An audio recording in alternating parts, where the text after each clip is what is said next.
ఒక చిన్న గ్రామం అరణ్యపురంలో ఒక పురాతన స్కూల్ ఉంటుంది. ఆ స్కూల్ చుట్టూ అడవి, పక్షులు, జింకలు స్వేచ్ఛగా తిరుగుతాయి. అక్కడ చదువుకునే స్టూడెంట్ అర్జున్ చాలా సైలెంట్ కానీ ధైర్యవంతుడు. అతనికి జంతువులంటే ప్రాణం. కానీ స్కూల్లో ఒక విచిత్రమైన రూమర్ ఉంది. రాత్రి 12 తర్వాత స్కూల్లో నీడలు తిరుగుతాయి అని. అదే స్కూల్లో కొత్తగా వచ్చిన అమ్మాయి మేఘన. ఆమెకు ఒక రహస్య శక్తి ఉంటుంది, జంతువుల భాష అర్థం చేసుకోవడం.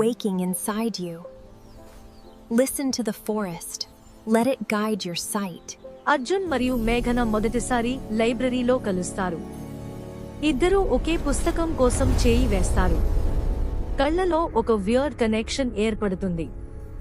ఆ రోజు స్కూల్ వెనుక అడవిలో గాయపడ్డ కుందేలు కనిపిస్తుంది. మేఘన దాన్ని తాకగానే అది నయం అవుతుంది. అర్జున్ షాక్ అవుతాడు. అడవిలో ఒక పాత వృక్షం ఉంది. దాని దగ్గరికి వెళ్ళొద్దని టీచర్లు చెప్తారు. Go back. Leave this place. The master returns. All of you will fall.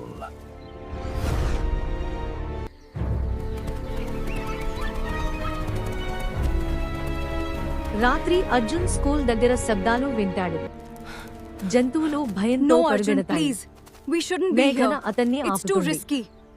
ఈ స్కూల్ పై శాపం ఉంది అని మేఘన చెప్తుంది. కానీ వివరాలు చెప్పదు. అదే సమయంలో అడవిలో ఒక నల్ల కాకి మాట్లాడినట్టు వినిపిస్తుంది. పాత శక్తి మేల్కొంటోంది. అర్జున్ భయపడతాడు, కానీ నిజం తెలుసుకోవాలనుకుంటాడు.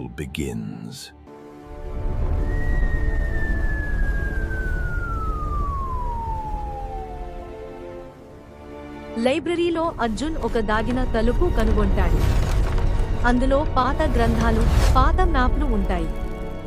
మేఘన చెప్తుంది, ఇది బ్లాక్ మ్యాజిక్ చేసిన school.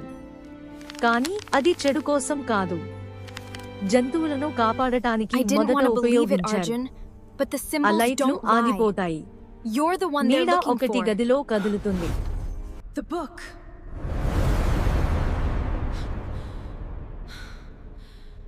What happened to the light?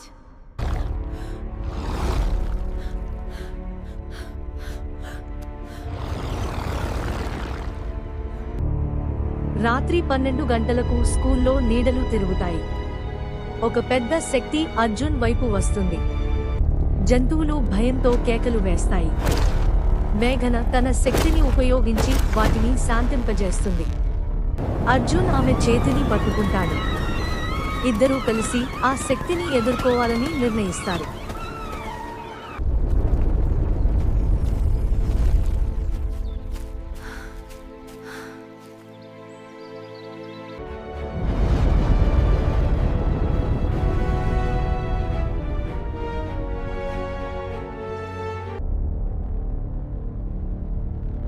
This is only the beginning.